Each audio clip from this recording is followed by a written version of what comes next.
오늘은 음. 또 최근 인스타에 올라온 사건으로 한번 네. 다뤄볼 텐데요. 네. 많은 분들이 진짜 관심을 가지고 계세요. 그래서 네. 댓글을 보니까 네. 지금 서로 막 싸우고 계시더라고요. 네. 그래서 파운 관련된 이야기인데 이 음. 웹툰에 대해서 여쭤보고 싶어요. 그래서 네. 웹툰 내용을 간단하게 설명 좀 네. 부탁드릴게요. 네, 웹툰 한번 같이 볼까요? 네. 저도 댓글을 좀 봤는데, 네. 좀 팽팽하더라고요. 팽팽해요. 네. 이게 파혼 관련된 내용이에요. 그래서 남자분이 이제 채팅 어플 통해서 여자분을 만났는데, 네. 띠동갑 정도 나이 차이 좀 많이 나는 여성분을 좀 만난 것 같아요. 그래서 결혼 날짜랑 청첩장도 돌리고 다 정해놓고 이제 결혼 준비를 하다가 좀 성향 차이, 좀 가치관 차이가 있는 건지, 또 결혼을 해서는 안 되겠다고 판단한 건지 좀 갑자기 결혼 안 하겠다고 파혼 선언하면서 네. 좀 이제 파혼 소송까지 이어질 뻔한 뭐 그런 내용을 담고 있습니다. 그쵸. 이게 결혼 준비 다 했다가 갑자기 남자 쪽에서 그냥 나 못하겠다. 그래서 지금 파혼 소송까지 이어질 뻔한 건데, 네. 네, 변호사님들 똑같은 사건은 아니지만 또 네. 주위에 비슷한 사건들을 많이 보실 것 같아요. 네네.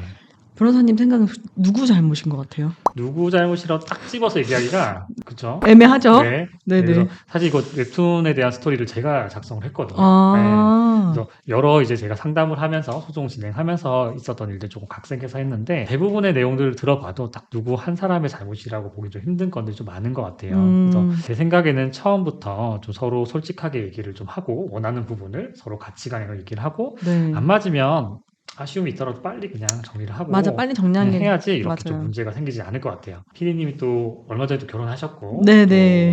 또 결혼에 대한 또 전문가라고 할 수 있는데 네, 그렇죠. 네, 그런가요? 네, 네네. 보셨을 때 좀 네. 어떤 좀 생각이 드셨을까요? 그러니까 저도 이게 참 애매한 게 누구의 잘못이다 딱 얘기하기가 좀 그렇더라고요. 네. 근데 이게 참 애매한 게 남자는 이제 12살 어린 여자를 음, 찾았고 음, 또 여자는 재력이 있는 남자를 찾았고 그래서 결국은 잘 만났다라고 저는 생각을 하고 있습니다.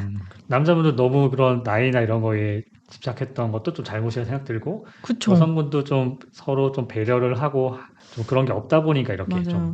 파혼 얘기까지 오고 한 것 같아요. 맞아요. 네. 네네. 결혼에 대한 이야기 나오기 전에 서로 네. 솔직하게 얘기를 하고 이렇게 파혼 소송까지 좀 이루어지지 않게끔 하는 게 좀 좋을 것 맞아요. 같아요. 근데 네. 저도 이혼 소송은 좀 많이 들어봤거든요. 네. 근데 파혼 소송이라는 것도 할 수 있는 건가요? 네, 가능합니다. 결혼 준비를 할 때 잘 아시겠지만 좀 이렇게 다툼을 하죠.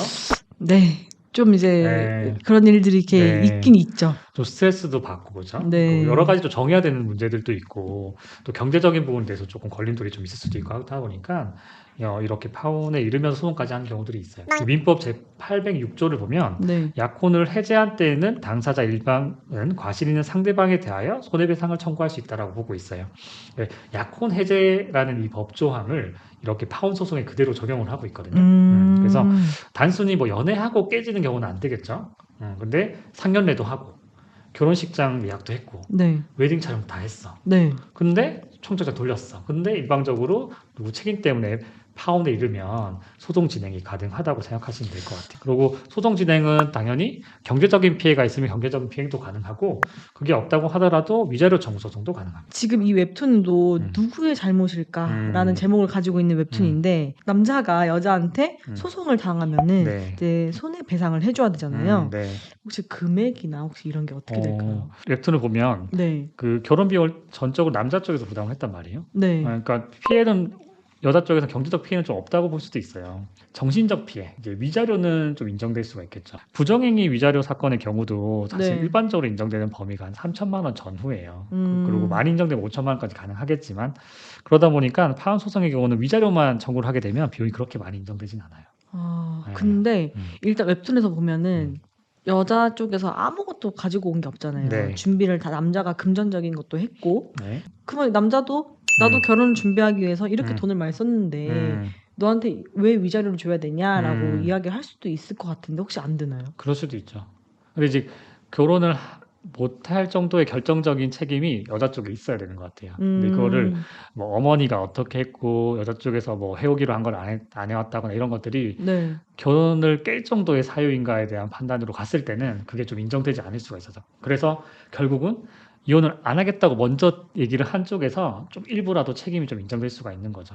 실제로 이혼했던 사례가 있다거나 아니 네. 다른 사람 만나고 있었다는 거는 결정적인 사유니까 그쪽에 청구를 할 수가 있는데 지금은 여자 쪽 지방과 여자 쪽에서 이런 행동을 했기 때문에 깼다는 거는 좀 부정행위처럼 이렇게 책임이 딱 인정되긴 좀. 그러면 이제 여자 쪽에 혹시 얼마 정도 배상을 하나요? 이런 요 경우. 이제 웹툰에서는 네. 서로 간에 조금 책임을 있다고 봐가지고 네. 서로 잘 합의로 마무리됐었는데, 합의로 예, 마무리됐어요. 근데 실제로 이제 가게 되면은 제 생각에 뭐 1,000만 원에서 왔다 갔다 뭐 몇백 정도 인정될까? 위자료만 봤을 때는 그 정도 인정될 수 있고, 경제적 피해가 있으면 오히려 그건 좀 금액이 좀 높아질 수는 있어요.